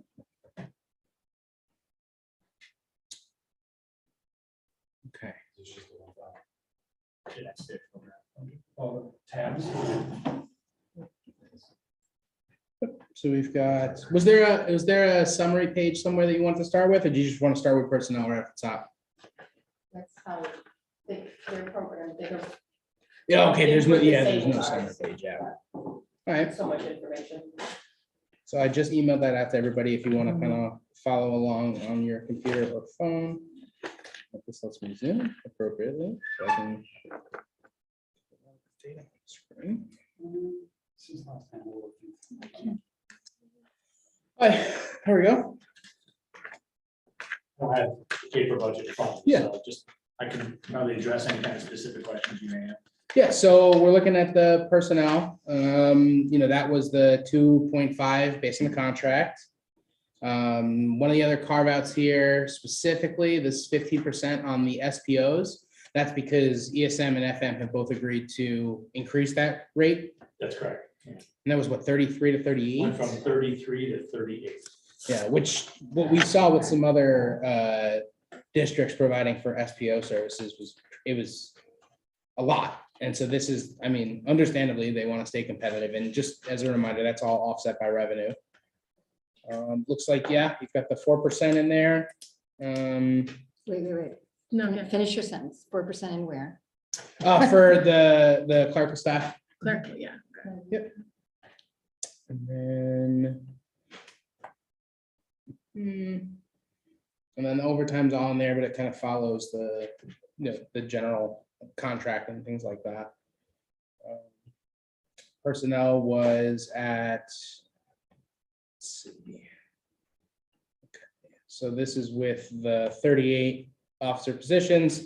The total is, looks like a 4.86% increase from the previous year. Looks like, Oh, I cannot follow. Yeah. I cannot Get some follow. paper copies by any chance? This is really. I mean, it would be really hard to print all the Excel. I mean, everyone can kind of. So are you guys on the first tab of the budget? Yeah. Yeah. I'm on personnel. Oh, you can? Thank you. Do you have a computer you just plug this into? That'll be quicker. than Okay, just- so I see that the personnel services is up because of the additional SPOs. That's why it's 6. Yeah, there's a pretty significant increase here. So that 15% is pretty much that overall increase. Where's the 15%? Where do you see that? So that is under, so line 16 on the personnel. Oh, okay. Yeah. Yeah. Thank you. Yeah, This that's is the why I two- like it beforehand. This is the 2 additional SPOs. And then obviously too, not just the contract, but the step ups over time as the officers step up through the longevity. No, that's all union contract. Yep. So just for clarification, the other department heads all emailed this to us in advance. Yeah, I apologize. I had it. I should have emailed it out to everybody. Well, I don't know if I had this version, but I did have the version that we looked at last week. Personnel, wait, total personnel. What about overtime? Overtime is on a separate line.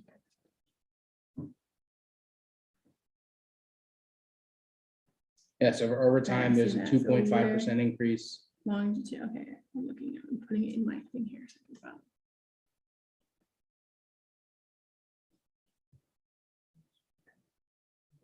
Okay. So does this projection based on the 10-hour, the new shift, this is, it would be if nothing changed on the shift schedule. And based on the 10-hour conversation we're having, is it should, because it's going to, it will increase straight time, but ideally, by being able to offset a bit of that overtime, it should be fairly cost neutral. And that would be reflected in the, in 2023's budget. But this is 2023. That's what we're So saying. Their that's what I'm saying. budgeting So right now is the it's no. same. Right now It's not, whereas we're gonna, the pilot is on track for next year. So that, and again, the goal of that and the projected outcome is that it would be fairly cost neutral. There might be some small changes. We also have to consider, normal changeover. Normally we have a position or 2 open that we're not paying out. So that does give us that wiggle room, which that's essentially how we protect Oh, okay. ourselves. So if we go over, we still have the overtime that would cancel it out. Yeah, the idea is to offset some overtime, but then also too, because of those open positions. And we've talked about that before. We've reallocated those funds for various things, but that will give us the wiggle room. And then ideally, what would end up happening is we would have the contract negotiation where we would formalize the 10-hour shifts prior to next year's budget. So that we'll be going into the budget with a much better understanding. And also we'll have learned from, next year's pilot of the program to really understand if there's major implications as to the 100 lines. So in the holiday pay, did you include Juneteenth? I believe so, yeah. Yeah, it should be in there. So is that an additional holiday or did we swap something around? Juneteenth, I think there was something signed by. Yeah, there was There an was additional one, yeah. And that'll be codified in the next. Right, but we added it for the current. Yeah. Yeah. And then on the training days pay, it looks like you had estimated fewer days that would be required for training. Is that based on, but, smoother operations, or was that based on you actually don't need to do some training in 2023 that you did in 2022? No, they should be equal. We because of the settlement agreement that included some additional training, but I think that was reflected in 2022. And that'll continue for 7 years per the agreement. So I don't think there should have been any changes there. don't. So we've got it, yeah, we've got it last year was 118 and this year is 100,000 for training days pay. Is there something reflected in the people being able to do the online portions and not, is it something to do with the online component? No, because by the settlement agreement specifically indicated how much could be done online, how much needed to be Yeah. done face to face. I'm not sure why you were seeing a reduction in that. I was looking to see if it was maybe a calculation, but it looks like the unit price was just typed Well, if in. it's an overall dollar value, it could have a lot to do with the fact that we have so many young people that are early in their Oh, that could be, step yeah. system. If it's just Oh, the hourly yeah, rate Less was money lower, yeah. than the overall. Yeah, that definitely, makes That's the longevity, yeah. that would be true for why the longevity pays down too. yeah. Answered 2 questions. Got it. Okay. That's why we're here. Great. Okay. So more young, more newer officers.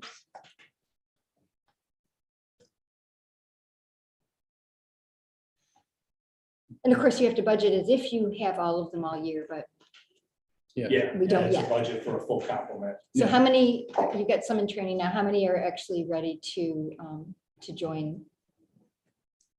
For Well, so there We are have 5 four coming out of the academy in the next couple weeks. But they're still really not any use to us essentially because they have to go through the field training, Right, which right. is 12 weeks. Mhm. If they can get through it. Right, so but by sort of the end of the year, you might have some people ready to, I mean, they're not alone, obviously, but. January, yeah. Yeah, and I think we I know I talked to Officer Tyrell a little bit about the, making sure that the next, the pilot kind of exists, that they're out of field training, because it'll be really close. There might be a week or two where there's some issues, but And even with those 4 coming out, we still have 2 vacancies. Yeah. 3 vacancies. That's right, we just lost 1 to, you moved back downstate. and so in just looking at the 22 to 23, do you know currently which of those lines, which step of officer is currently not filled? Because you've got them all allocated, you have all 38 officers. Mhm. And so, do you know, The vacancies would be reflected at step 1. step 1, 'Cause okay, We have to presume, Mhm. now that may change, and again, it's. hard to Because we predict because- started that other incentive. Correct, Yep. if we get somebody at the 3-year mark and they come in, they'll come in step 3, so it's almost impossible to project. it. yeah. I'm not sure if we projected it at the high step or mid step, just to be closer, I guess, than going in step 1. If we went to step 1, we'd be kind of hurting ourselves because if we Yeah. did get some transfers, we'd already be in the red essentially, so. Yeah. I didn't ask that question, step 3. Yeah, we started that police officer step 1 to 3 would be reflective of anticipating new hires next year. For vacancies, yeah, so there you go. That makes a lot of sense, right in the middle of the pack. It's, I think it's probably the best way you can plan for it. Yeah, and that hiring incentive program was targeted to the persons at the 3-year mark. Have you had any response to the incentive? We've had some close responses, too close, but they both bailed out before they were able to commit. So we're hoping that it'll continue to incentivize and attract good people. We just have not seen the benefit of it yet. Okay, so we can start kind of working our way through equipment. So I know one of the big changes here was previously you'd been budgeting for 4 cars, where 5 was the full complement you were looking for. Correct. And so in this one, at current, we've got it at 6 cars to backfill basically, but that's a conversation for the board to have. But the goal here would be to kind of make up, I think it's been 3 years you guys have been at 4. Yeah, for the last 3 years, we budgeted for 5 vehicles and each and every year it was reduced to 4. Yeah. Now we're recognizing that we're so far behind, we have to increase our quantity to 6 so we can catch up. And then I know we mentioned hybrids and, well, I don't know for to electric vehicles. Or even not even doing the SUVs, but doing something more gas. Yeah, efficient. we discussed that and Yeah. I'm completely willing and open-minded to a hybrid vehicle to start with either the admin Yeah. group or investigators. Right now, there isn't a vehicle, to my understanding, that is comparable for our normal day-to-day. Yeah, the patrol use. vehicles, we were talking about this a little bit. The goal will be, look at hybrids for the command staff admin vehicles. And then also too, we wanted to explore leasing to Yeah, see if it that's was my if it next was a question. reasonable option. Because this is pretty high. So that's gonna be challenging. Yeah. Yeah, and leasing's interesting. We have to have a separate meeting for that probably and discuss all yeah. the benefits and somewhat, I guess, perceived drawbacks. And leasing, it sounds great because you can almost replace, a third of your fleet in over like a 3-year program. Yeah. But those 3 years are extended out to a lease period of 3 years. So you have to budget the same amount every year essentially for each period, We wouldn't be able to do the entire fleet in one lease because that's 30 cars. Yeah. Those numbers would be. You would- Yeah. So you'd have to do it in chunks. So it'd be overlapping leasing programs or, And- I'm just saying. Well, it'd really just be a fleet management program. Yeah, and we Yeah. lease the motorcycle, right? We do, we lease the motorcycle only because that's paid for, that's not even in the budget. We Yeah. Pay for that. That's some separate grant. Yeah. The thing I thought was attractive about talking about leasing right now too, is this idea of we want to be ready for whatever's next. We want to be able to adapt. Whereas if we are leasing, we can kind of roll into that a little easier. Yeah. Well, And- then too, because we're always replacing cars, and that's Yeah. really what the leasing programs are for. And, Yeah. and this is a municipal lease, it's a lot different and Okay. way more beneficial than, I guess, a commercial lease or maybe even an individual lease program. And at the end of this lease and with a municipal lease, we actually own those vehicles. It's not, you just don't give it back like in a traditional lease. Okay. So, now, having said that, we could use those vehicles for other assignments or pass them down through other municipal, governments or whatever the case may be. Ultimately, by the time they get to auction, it's still gonna be worth a lot less than, because it's a police car. Yeah. But I mean, there is some benefit to that because you don't have to necessarily just, cut the ties and get the car back. It becomes our own. I Yeah. think it would be valuable to have a conversation offline. The Fayetteville and Manlius Fire Department have swapped to a 10-year lease program. Over the bigger ones. For the bigger Yeah. things and some equipment too, which would be another thing because you guys, your cars are basically driving computers. Correct, So- yeah. And that's the beauty of a municipal lease is you can include the upfit cost Yeah. in with the cost of the vehicle. Mhm. So that entire amount is leased over that. Yeah. So I think it'd be worthy to incorporate a discussion, whether it's for this year or a future Well, year, I think- to know yeah. what's going down, Right. because that would be a great way to roll in.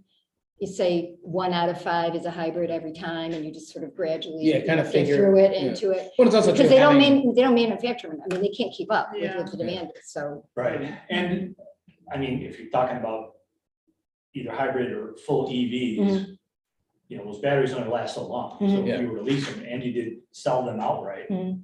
you're way ahead of the game before the battery needs to be replaced. Yeah. Or any of the other components that don't last long, so Yeah. there's a lot to that. So I think if you are aware of companies that do those municipal leasing arrangements, I think it would be worth having a few of them come in. I and think- talk yeah, about I what think they the do. That's goal- the context right now. In the winter and the spring, we can reach out, we'll start to get a sense of what's available, and then we can really start considering it for next year's budget. What about this year's budget? I just think it would be really quick to turn around, find a leasing program in the next month and a half. Okay, so that's, And it would be a 3-year. I'm only saying 3-year, and it's different for fire vehicles because they're, one fire vehicle could be $500,000. Yeah. whereas Right, our but they cars- also last for 25 years, so. Right, and warranties, right. Yeah, certainly wouldn't have the same program that they. Yeah, our warranties are typically 3-year bumper to bumper. Chief. Hi, this is Heather. I know that there are 3 or 4 really high profile, large, like citywide police departments that use hybrids or EVs. I know in LA they have the Ford Fusion like patrol ready kind of fleet that they have. Is that a topic of conversation that comes up at conferences? And is there good information about how that's going that comes through your network that you could share with us and Sustainable Manlius? Not through conferences, but I have been collecting a number of national articles from various organizations. Yeah, that have great. information, both good and bad. Yeah. Depending on the reader and your perspective. So I've been continuing to collect all that data so that when we do sit down and have a serious conversation, you know, I have some information. Yeah. There's not a lot locally that are even considered. Well, I think that's the thing is Yeah. in different climates, because I mean, I'll tell you right now, with an EV, Yeah. you lose 10 to 20% of your battery in the winter. If you're lucky. if Yeah. you're lucky. And so, I That's mean, a good it's a point. serious Yeah. consideration. Yeah, But I'd love to get a sense of what happens in the different climates, and then, you know, really start to consider that here. Because really, at the end of the day, we're waiting for a battery to be large enough to last a whole shift, so that you could do like a swap out or something like that. Or to the point where the charging is quick enough, or even the truth is alternative fuel, that type of stuff. So there's, We have like hydrogen. yeah, something. exactly. And that's why I think looking at the leasing program now, because every time we go back for a new lease, they're gonna be like, oh, hey, have you seen all this stuff? So if we tell them, you know, we tell them our intentions, I think having a good partner with that, you know, if they've got something that's an option, we can look at it. You guys can really dig in and see if it's something worth pursuing. So, great. Great. So we'll move over to contractual just for the sake of time. So I'm just gonna go kind of the red, the green. So it looks like we're gonna do another $250 to a total of $500 for the Easy Pass replenishment. so this is to put Easy Pass on our cars? Yes. They don't let us in anyway? No. We're talking about state of New York. Another unfunded mandate, I guess. So then we've got the portable radios. So there were 4 of those on the budget last year. There are 2 now. It's a decrease in $5,800. And these are, it looks like it's to replace 2 cut from the 2020 budget. Let's see, we've got bike repairs are up a little bit. That's, I'm assuming, costs and parts. And we have these new e-bikes now. Yeah. Oh, yeah, yeah. Then handcuffs, the flex cuffs, looks like that is a reduction. So it looks like we're fully stocked on those. I mean, some of the, you know, the AED units, that looks like it went for 2 of them, from $895 to $1,250. I'm assuming that's the maintenance cost or the cost of the units going up. Possibly. Yeah, I mean, there's so many chips in there. I'm not surprised to see it Yeah. going up. And we try to stay compatible with the fire departments, even though there's 4 of them that we deal with, so that if they're hooked up, or we're hooked up, and then we usually beat them there. So if they're hooked up, we try to stay competitive, Oh, yeah. which makes, you know, those are little things that a lot of people don't think about is. So then it looks like routine replacement, it's down from 8 to 6 because we're buying 2 new units. Mag lights, Just a question, because I know we just replaced all the radios in one, with the ARPA funding. How are we planning to budget to, like, are we just replacing them every year, or like, again, a substantial amount of money in 1 year? How do we so I avoid that know in future years? Captain Slater and I had a pretty long conversation about understanding, you know, that there's, everything has a timeline, everything has a life cycle. So, and it gets a little tricky when it's, you know, it's easier when we're talking about like, how do we budget accordingly or put a savings program together for a sweeper or a dump truck, whatever it is. This stuff, it's a little harder. So we're looking at trying to at least start off by understanding the life cycle of everything and seeing how you can massage those so that the costs are fairly regular, unless of course we sit down and we do find out that there is a possibility of saying, you know, we're going to budget for the radios over the next 10 years. Right. That's something that we've been looking into because it's something that we like, Right. because it adds a lot more stability to the budget. And, you know, we've been on the receiving end of, you know, a 10-year piece of equipment failing and having to replace it. So, you know, we are looking at what we can. Interesting too, because then the technology changes. And, yeah. Okay. Yeah, so it's really, you know, the goal is first come up with a, you know, with the equipment plan over time, find those biggest items that are gonna be the biggest budget impact, and then try to kind of make those make sense. And then if we can do a savings program where we, you know, budget 1/10 of the cost every year for 10 years, and then, you know, Then we're and then it's prepared. a lot easier to absorb, like, oh, the radios now just cost $1,000 more a piece. Okay. Right. Thank you. So, and in terms of the savings program type thing for bigger expenses, something like the radios, they're not really capital. Have you gotten any feedback from the comptroller's office or anything about how we could set up plans like that? And that's why I think in the short term, the goal is look at the overall equipment plan and just make sure we understand those life cycles. And then if we find out there's a good way to do it, great. Otherwise, we'll kind of do it on the back end. Let's see. The CSU training that went up, that's for CSIRO, SBO, and CSU members. That went from 2,500 to 5,000. I'm sorry, where are you, Jeff? No, I give am me a minute. on line 47. We don't have that because we got a picture copy now. Like, what's the? That's 402. There you go. Sorry. I'll look at that number now. Yeah, in the 402 Okay, yeah. line under office supplies, it should be on the next page. Oh, so that went up because we got double the amount of officers. So we didn't, so go back.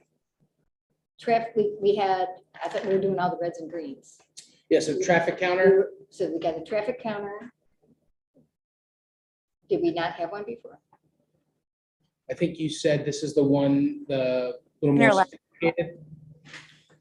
Yeah, that came up as a conversation. So we have multiple types of traffic counters and some are limited in their ability to collect data while others are much more robust, you know. And we found over time, we continuously get traffic complaints about speeding cars, volume of cars, you know, all that type of thing. And the new systems that do a better job at calculating all the data that really is needed to address those concerns, of course, comes with additional costs.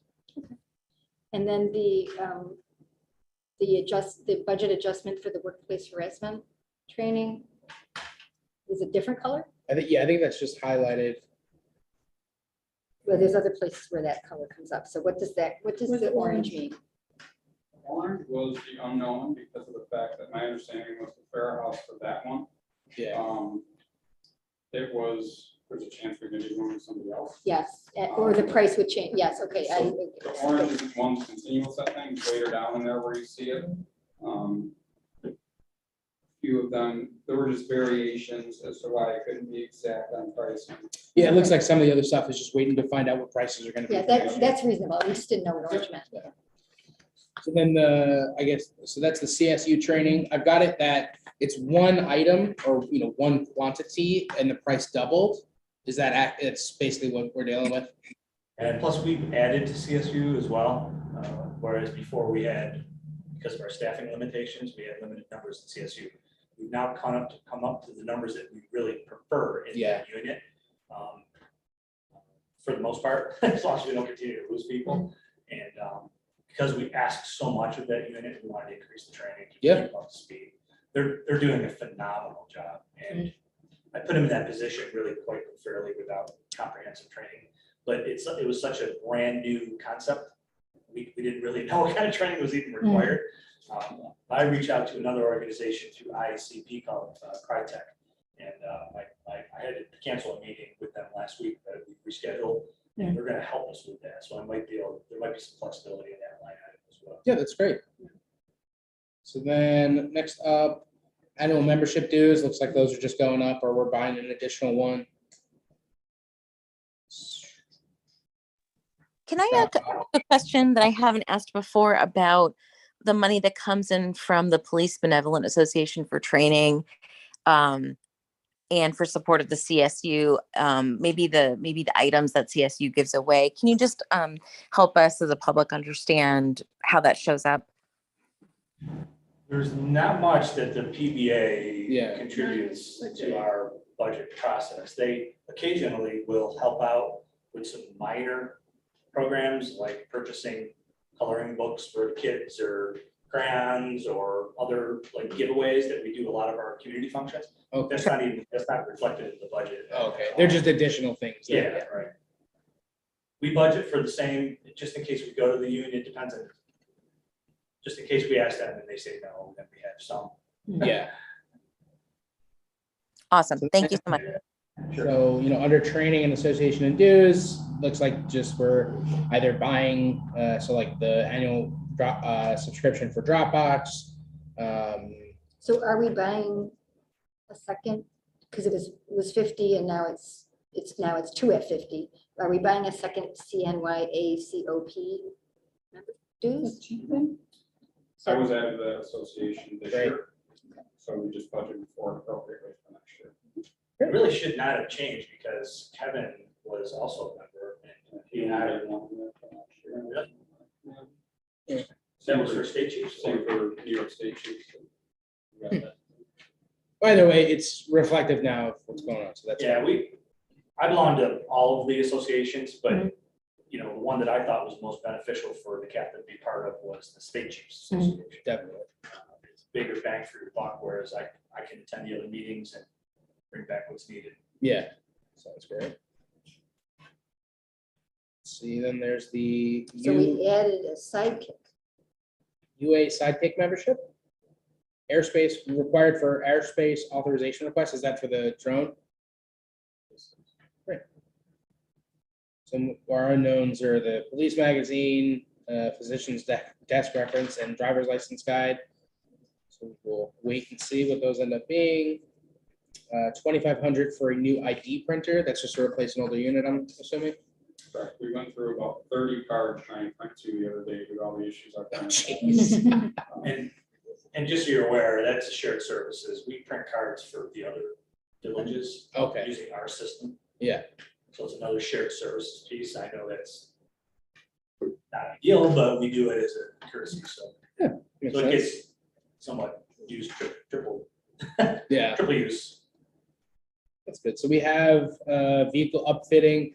It is at 6 vehicles still, but still we're a little unsure. We've got it in here at $3,000 per vehicle, but obviously we're still going to have to see what changes are. Yeah, that's problematic in that sometimes we can reuse some of the equipment that was used in a previous model. Other times they change the complete configuration of the newest vehicle, so I think they're in cahoots, honestly, with the companies there, but we have no control. So we'll see. Maybe there's some reuse. Probably the prices have went up, but Correct. you're still gonna, I mean, that makes sense that we're not 100% sure yet.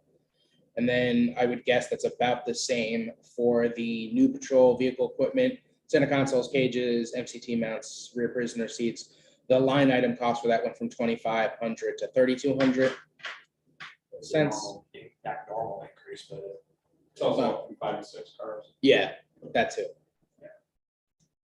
Let's see, storage unit conversion kits. that's if we can even get our hands on that equipment. We ordered some stuff like months ago and still not in. And that's for, in order to reuse old storage units for rear of patrol vehicles. So that's ideally, it is a cost savings. Let's see, replace emergency lighting for new patrol units. So that'll be the 6, it's currently in there as the 6 vehicles at $4,500 a piece. That, so it is from 5 to 6 cars. And then also to the line item cost went from 2,500 to 4,500 for those lights. And then, let's see, we've got increase in AT&T wireless from line item from 490 to 575. Why is there AT&T and Verizon? We have several agreements with both, only because our people that are issued phones have a variety of signal ability to receive certain signals from certain manufacturers. In addition to that, both give us discount for law enforcement, we get a significant discount, but so when we do issue a phone, we ask the end user if what would be better coverage in your area. So we have 2 contracts. Yeah. Essentially the same amount of money. We reserve the right to have 2 so that if one really skyrockets, we can just convert to the Yeah. other or vice versa. Yeah, so currently this budget reflects a total of 24 of those. 24, but it does look like AT&T is cheaper. I know AT&T, my understanding, has some That's true. reception. They do have Yeah. reception. Oh, especially too, I mean, depending on where everyone lives, it's kind of a crapshoot as to who's going to have better coverage. And it's not just the cell phones. I It's mean, we- different, yeah. Yeah, we communicate, our cars communicate cellularly, right? We have motors. Honestly, that's my error because that should say, I've got the additional SPO in there, which was just recently added to the 2, and I didn't change that number from 12 to 13. Okay. That's my fault, and that shouldn't go on. Yeah, no worries. So AT&T or Verizon? The AT&T both. But if it's for an SPO, that's 100% reimbursement from the school. Right. That makes That'll be in the sense. form of that revenue for each one of those new positions. When we get the revenue, just keep in mind that's gonna offset the bottom. The next up, we have Axon for the CEW X26 maintenance plan that went from 4,800 to 0. What we did with, those are tasers, and instead of piecemealing the taser program, we went to a different, almost like a leasing. We were able to replace them all under one umbrella. Now, eventually they will time out, you know, they'll life expectancy is only so many, but at least we have the coverage we need for the time frame. Yeah. And we were able to upgrade from the old model to the new, so. So it looks like we're adding a subscription for the Ring to get that data in. That's great. And the art and camera plan, it's another one that's, I'm assuming, our side subscription so that we can access the data. Correct. Yeah. That's for Trailcam, so it's a live data, so. Oh, yeah, that's great. Goes right to investigators. I know when we had a couple break-ins over in the Homewood neighborhood, we had all the officers come and, do you have the saved data? Kicking myself in the butt for not paying for the data that actually records it. Amazing how much video there is out there. It really is to just And it walk up comes and in down. so many different formats, and that's another thing is we have to keep our software packages updated so they accept all the various formats. Yeah. Then still an unknown, looks like for Windstream and for Big Leaf. Okay, so that Big Leaf it looks like it's a load balancing piece of tech. Same type of equipment we have here in this building. WatchGuard, looks like we went from 20 to 3, although the line item changed a little bit. Had it as 190, now it's 1,200. I think that might have just been a couple, or unless, We're right in the middle of a problem with WatchGuard. Yeah. WatchGuard was absorbed by Motorola, which is good and bad. Bad news is that they haven't fully committed to supporting 100% the Eagle WatchGuard product, which is what we have. Yeah. They're trying to get us to convert to the newest Motorola product, which is going to Surprise, cost a lot of surprise. money. It was one of those requests I made through Yeah. funding as well, because we actually found out that because of the age of the systems that we currently use, and it's another one of those technological things that they just age out after a real short Yeah. period of time. It It wasn't seems like that we long just ago. bought cameras three years ago. And, but we've, fortunately, we had an officer get hurt in the school, and we went to go pull the video, it was nowhere to be found. Now, we retrieved it, thank goodness, because it really saved the school, not necessarily us, because it wasn't anything on our end, it was a student that was going. But through that process, we learned that our school cameras, body cameras, were not reporting back to our server because of an issue with their it was like a firewall thing, yeah. way beyond my knowledge, but, so we tried to rectify that in the form of the schools agreed to actually get a different type of docking station, so it is able to communicate, but I think it's, quite frankly, I think it's a temporary fix. Yeah. I really would not be in a situation where we really need to get hands on some video that's gonna help us, like so often it does. Yeah. And it's not available.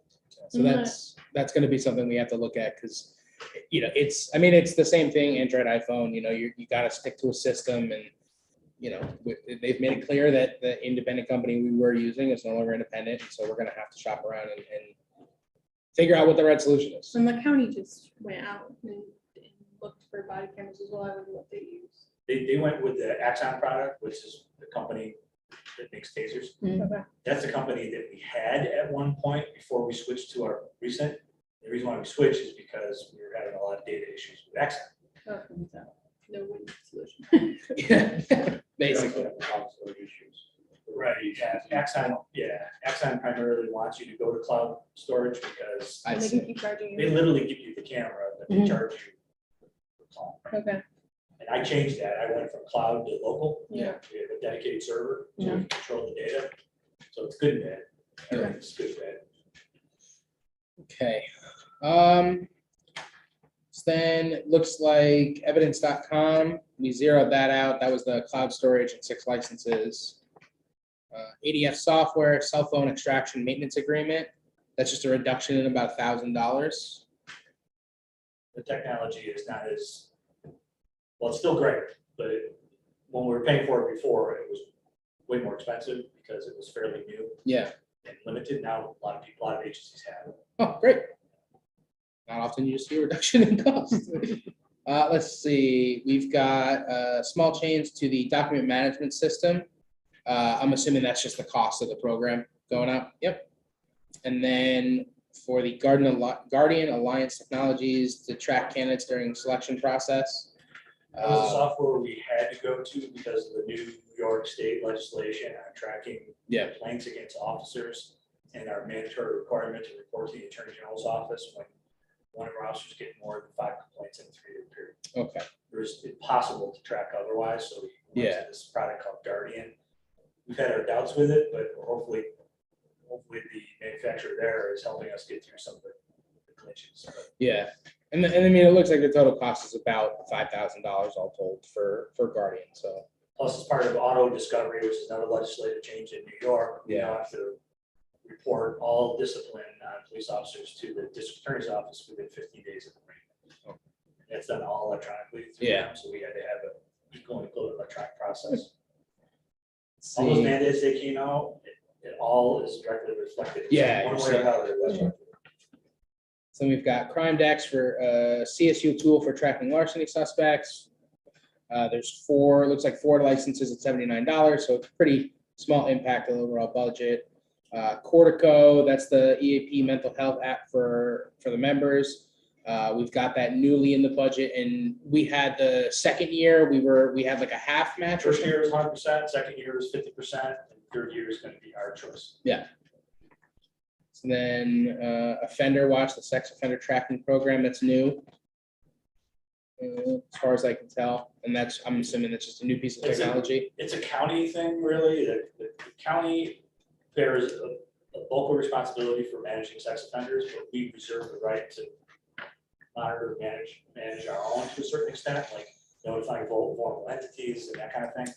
And so we almost had to jump onto their software package in order to contribute to it and draw from it. Okay. So it's a shared service. Yep. Looks like all the way down to the 464 line. So we've got the pistols and holsters. We've got 5 of those. I'm assuming that's just to kind of continue up with the new purchases. Correct, we have 2 additional for those SPOs, spare that we didn't have, and then typically we try to keep additional spares in case we have a failure. Yeah. And the emergency purchase was just out of that staff at that time. Okay. And again, keep in mind that 2 of those pistols are reflected in revenue source for the 2 SPOs. Because that's Perfect. included in that reimbursement of $10,000 per SPO. So it looks, yeah. You always have to consider revenue when you look at some of these increase items, because It does get, Yeah. especially too with the additional SBO and, it really, there is a lot of offset. and even though they're brand new pistols, which we really, really appreciate, any equipment is subject to, going down. And in addition to that, it's, a lot of people don't think about things like this, but we also have to have extras on hand.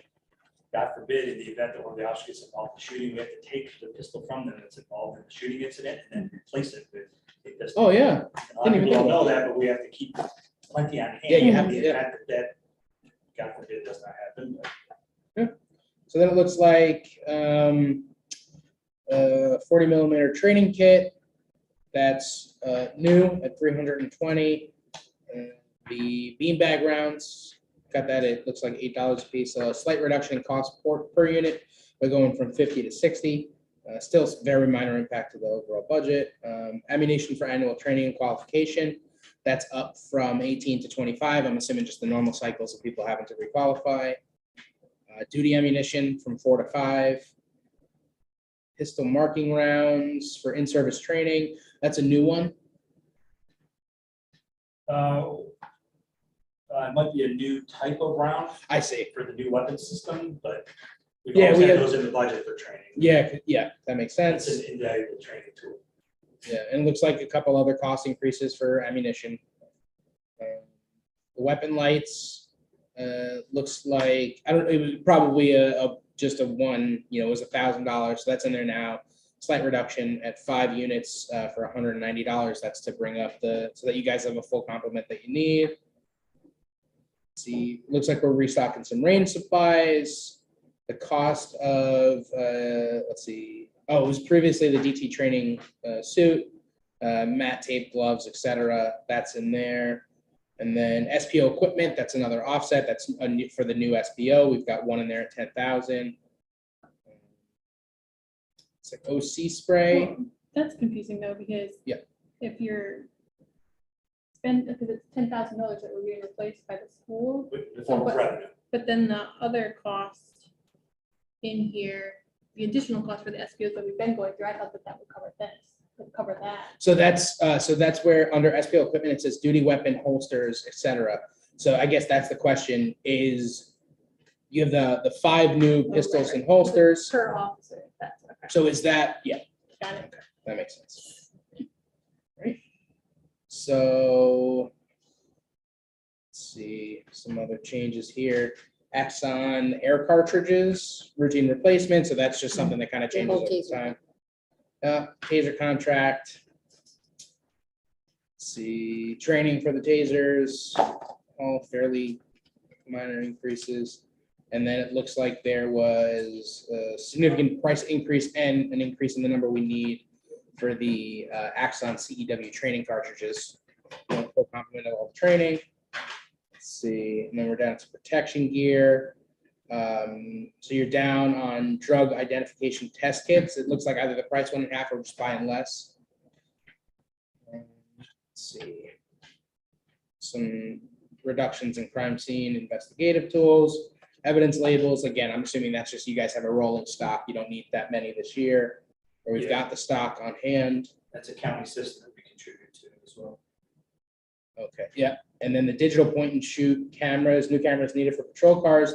Old ones are becoming unserviceable, so that's an increase. There is that's in there as 5, so would that be 6 if we go with the 6 new vehicles? You could correlate them, it just was a Yeah. number, in all honesty, it's about 1/3 of the fleet, so. Okay, yeah, that makes sense. That actually saves money because sometimes we can photograph a crime scene without having to page out an evidence technician with the fancier equipment, so it's actually a savings. to have Yeah. that equipment in the car.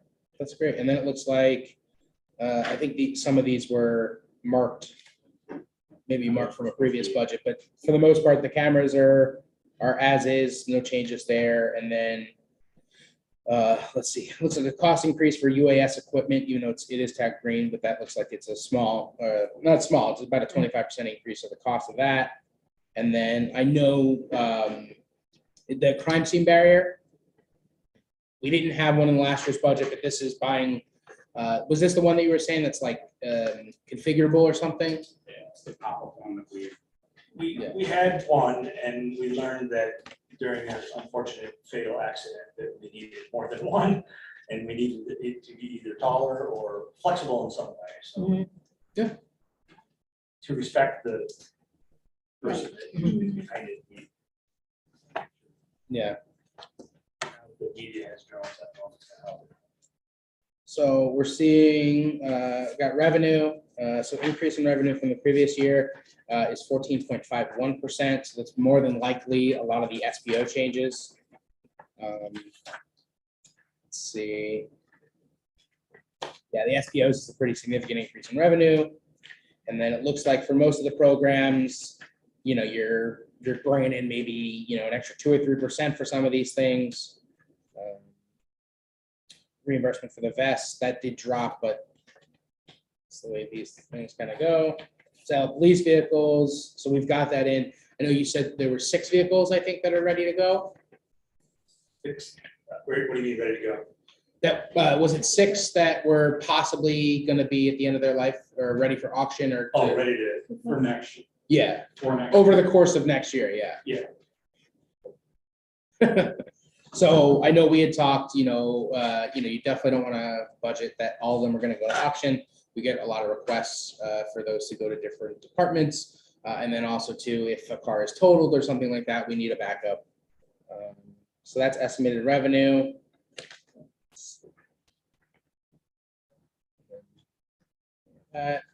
Revenue comparison.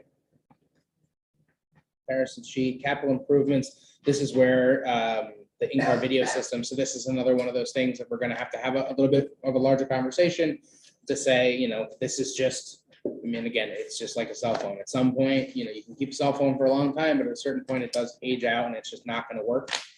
So the in-car video system, and this one was big too, because we want to make sure it's consistent with all of the other video capture we Right. use. That was one of the things that we realized, or I realized when I made that change years ago, is all that data goes to one database. It's managed by one software package. Before we had it, 3 different software packages collected in various areas. So when we went to go to a scene where we had to collect data, or more than likely, the district attorney was asking for all that video footage as part of the discovery process. We had to go searching everywhere to get the data. Now it's just centrally located on a server, easy to manage, easy to, you know, to upload. So who, like, I know here, the clerk is our, you know, manager of all things information. Do you have, I know you have the evidence person, but is that who manages all this online stuff too, or you have somebody? Who Well, does it? that's done by multiple people, and it's really 2 different, you're probably talking about FOIL requests. So our clerk is primary FOIL person who receives FOIL, but police is so specific and it's so different than what is normally managed here. We sort of have our own person in-house that does FOIL. And then if that person can't figure it out, it always defaults back to me anyway, so. Well, but- FOIL would be but one I'm circumstance, but preparing for a trial or something. Preparing for trial, that's different, and that's that auto discovery where we have to collect that data, get it to the DA within less than 15 days of the person's arraignment. That data right now is collected by, I think, 3 or 4 different people in the organization. You know, some police departments have hired full-time persons just to be that individual. Yeah. And we're managing it as best we can, but when a big case comes along, it's a lot to do. So yeah, there's 3 or 4 people involved in that process. Right, and I'm wondering, do we need some kind of special training or anything for them, because this is all digital? No, they pretty much train themselves. What we're trying to get right now is the county just went to a brand new, and mailings, I think I reported, we were one of the first to sort of like trial the new, it's called C2, Chairs 2. In Chairs 2, they're trying to incorporate a discovery button, if you will, where the clerk just clicks on it and it pulls data right out of our server and it goes right to the district attorney's office like automatic. Oh. We haven't quite gotten there yet because there's another license with another program associated with it, which of course costs money and will require some training.